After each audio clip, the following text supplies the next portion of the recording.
Hello student, good morning. आज हम लोग फिर एक बार ऑनलाइन माध्यम से एमए सेमेस्टर 4 के क्लास के लिए जुड़े हैं। आज हम लोग दबाव समूह के बारे में, हित समूह या दबाव समूह के बारे में पढ़ेंगे। मतलब राजनीतिक प्रक्रिया में दबाव समूह, pressure group in the political process, इसके बारे में हम लोग जानने की कोशिश करेंगे।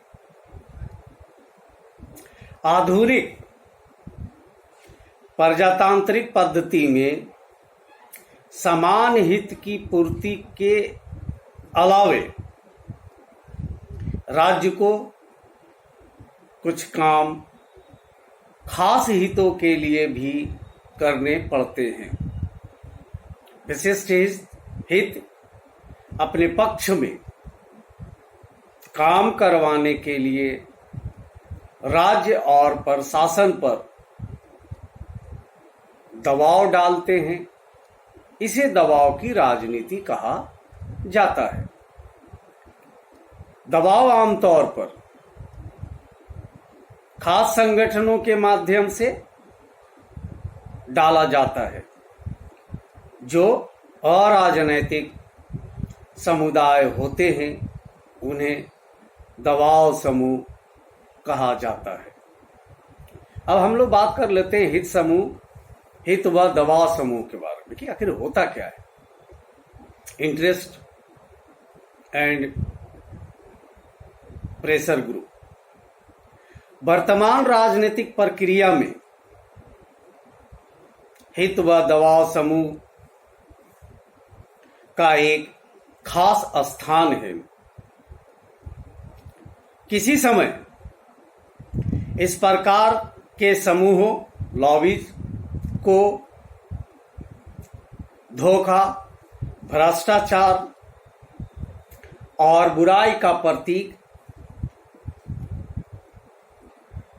मानते हुए लोकतंत्र की जड़ों को कमजोर करने वाला माना जाता था और बड़ी घृणा और नीचे नजर से देखा जाता था।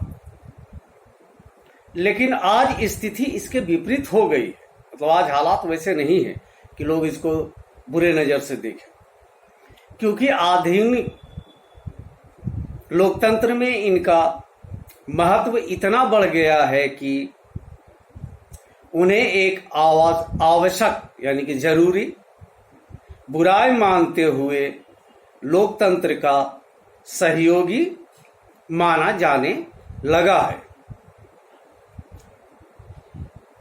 इसका कारण यह है कि राजनीतिक दल सारे वर्गीय यानी कि सारे वर्गों का हितों का प्रतिनिधित्व ना कर पाने के कारण जनता और शासन के बीच की कड़ी नहीं रहे हैं। इसीलिए वर्गीय हितों का प्रतिनिधित्व करने के उद्देश्य से दलीय प्रणाली के साथ ही साथ हित समूह व दबाव समूह विकसित हुए हैं। यह समूह एक गैर सरकारी एवं गैर राजनीतिक या अराजनीतिक संगठन होते हुए भी इतनी सक्रिय हैं कि शासकीय निर्णय की प्रक्रिया इनसे पूरी तरह प्रभावित होती है। इसलिए आज के समय में राजनीति केवल राज्य और शासन का ही विज्ञान नहीं रह गया है, बल्कि हित व दबाव समूहों को भी इसमें को भी इसके अध्ययन क्षेत्र में शामिल किया जाने लगा है। मौजूदा राजनीति में हित व दबाव समूह तथा संगठित समूहों के महत्व को साफ करते हुए डॉक्टर जे.सी. जोहरी ने लिखा है कि आधुनिक राजनीतिक प्रक्रिया में हित व दबाव और संगठित समूहों तथा इनके तकनीकों के अध्ययन का खास महत्व है।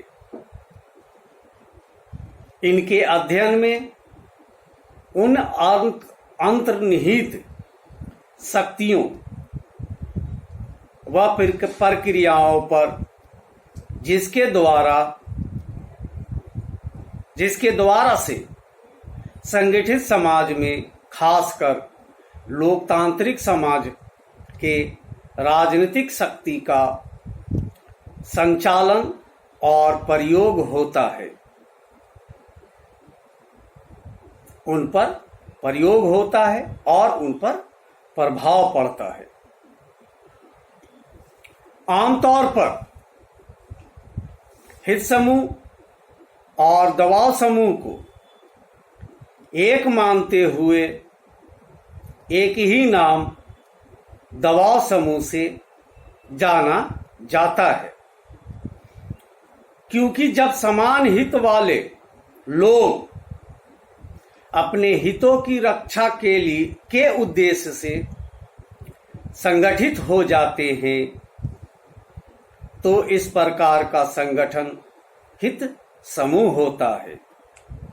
और जब ये हित समूह अपनी उद्देश्य की पूर्ति के लिए राजनीतिक दृष्टि से सक्रिय होकर शासन को प्रभावित करने लगते हैं तो दबाव समूह बन जाते हैं।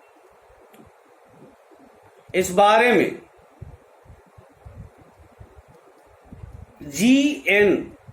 मसालदान ने लिखा है कि जब हित समूह हितों के लिए सक्रिय रूप से शासन पर दबाव डालते हैं तब उनका स्वरूप दबाव समूह का हो जाता है। परंतु ज्यादातर विद्वान इन दोनों के सूक्ष्म यानी कि छोटे से अंतर को कोई महत्व नहीं देते हैं और दोनों को एक ही मानते हैं और हित व दबाव समूह दोनों ही नाम से पुकारते हैं। अब हम लोग बात करते हैं हित व दबाव समूह का अर्थ और परिभाषा के बारे में।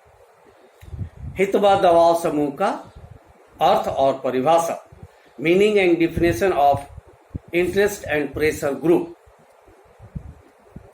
व्यक्तियों के ऐसे समूहों को दबाव समूह कहा जाता है जो किसी कार्यक्रम के आधार पर निर्वाचकों को प्रभावित नहीं करते, लेकिन जिनका संबंध खास मसलों से होता है। कहने का मतलब ये है कि वो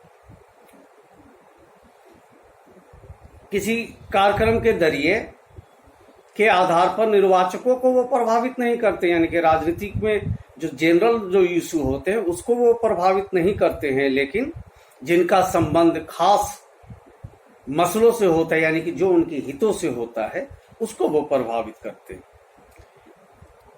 एक तो ये राजनीतिक संगठन नहीं होते और ना ही चुनाव में अपने प्रत्याशी खड़े करते हैं, लेकिन उनका उद्देश्य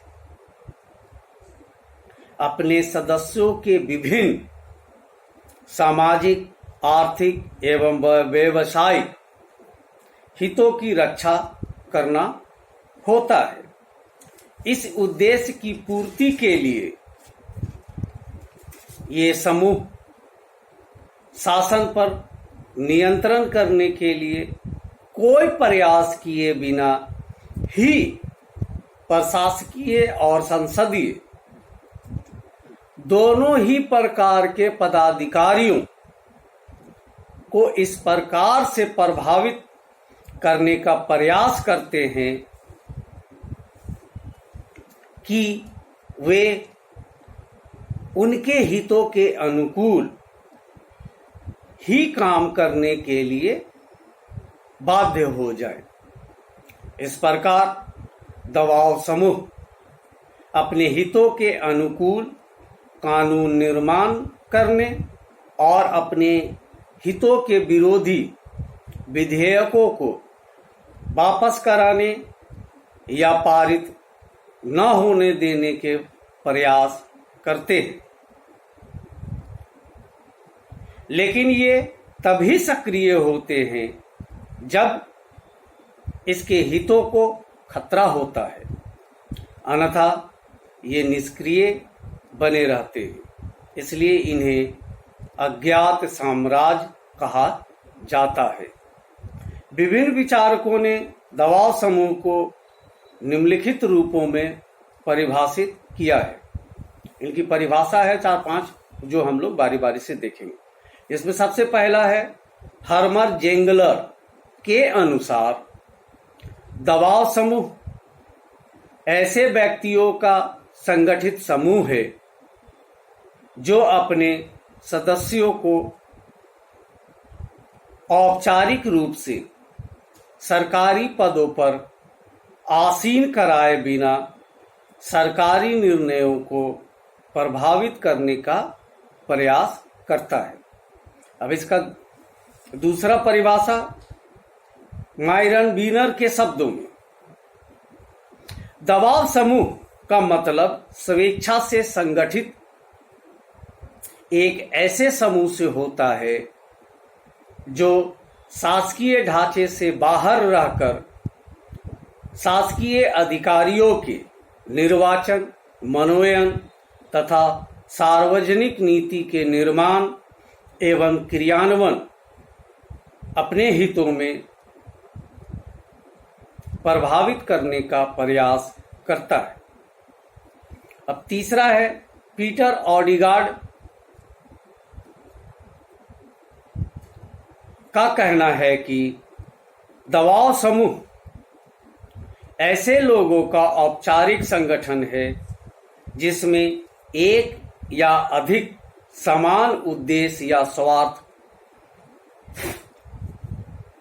होते हैं जो घटनाओं के क्रम को विशेष रूप से सार्वजनिक नीति के निर्माण और शासन को इसलिए प्रभावित करने का प्रयास करते हैं कि वे अपने हितों की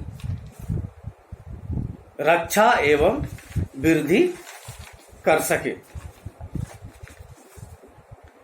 इसमें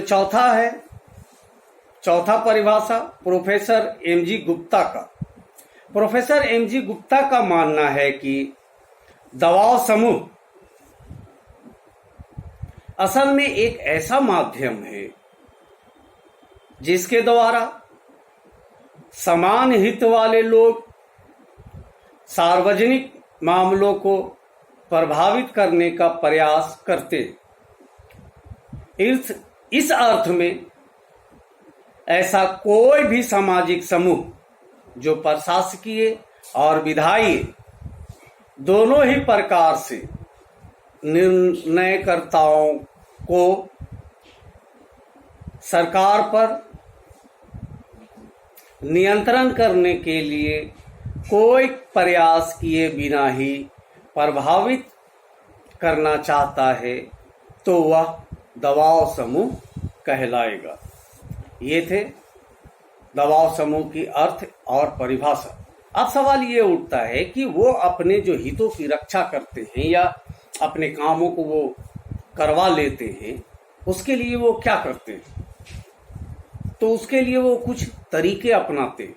तो हम लोग बात करते हैं दबाव समूह के तरीकों का। प्रेशर ग्रुप टेक्निक, दबाव समूह के तरीके। दबाव समूह अपने हितों की पूर्ति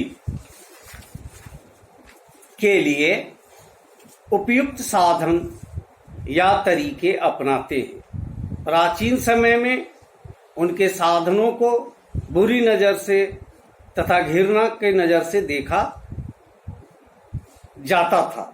आज इन्हें बुरा नहीं माना जाता। दबाव समूह द्वारा अपनाए जाने वाले साधन निम्न हैं, जिसमें सबसे पहला है प्रचार व प्रसार के साधन।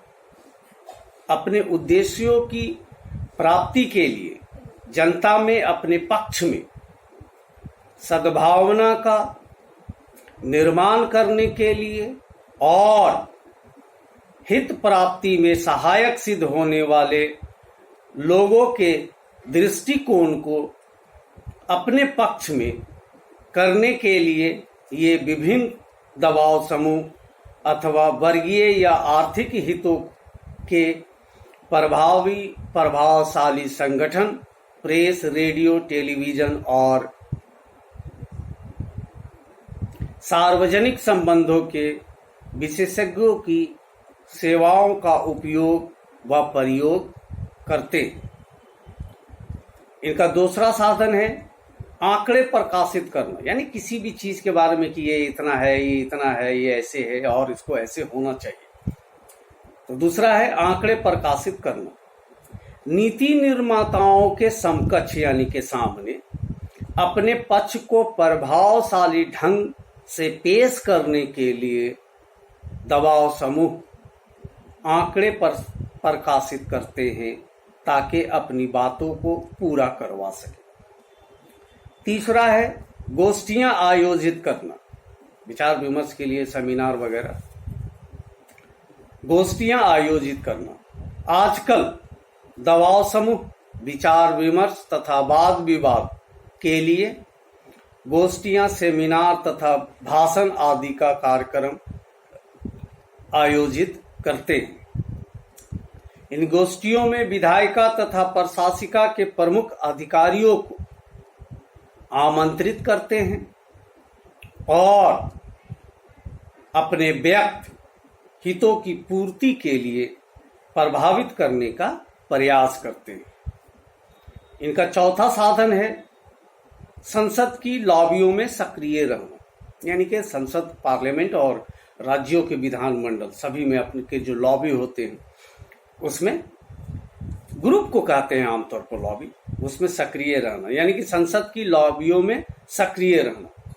दबाव समूह अपने एजेंटों के माध्यम से सांसदों के सभा कक्षों में जाकर सदस्यों को प्रभावित करने का प्रयास करते हैं।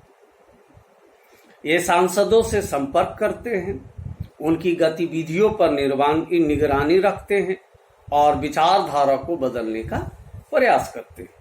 पांचवा है लॉबिंग। लॉबिंग से मतलब है सरकार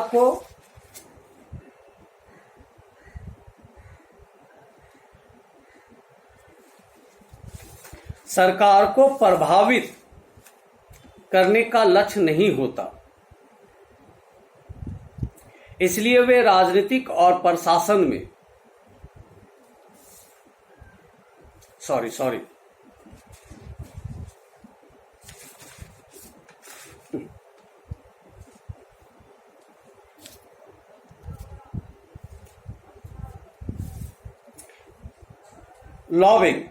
लॉबिंग से मतलब है सरकार को प्रभावित करना। यह एक राजनीतिक उपाय है। लॉबिस्ट का काम करने वाले व्यक्ति दबाव समूह और सरकार के बीच मध्यस्थ होते हैं। लॉबिस्ट के माध्यम से दबाव समूह विधि निर्माताओं को प्रभावित करते हैं और अपने लक्ष्यों की प्राप्ति करते हैं। इसका छठा साधन है सांसदों के मनोनयन में रुचि, यानी कि निर्वाचन के समय में भी मनोनीत किए जाने वाले सदस्यों के समय सांसदों के मनोनयन में रुचि।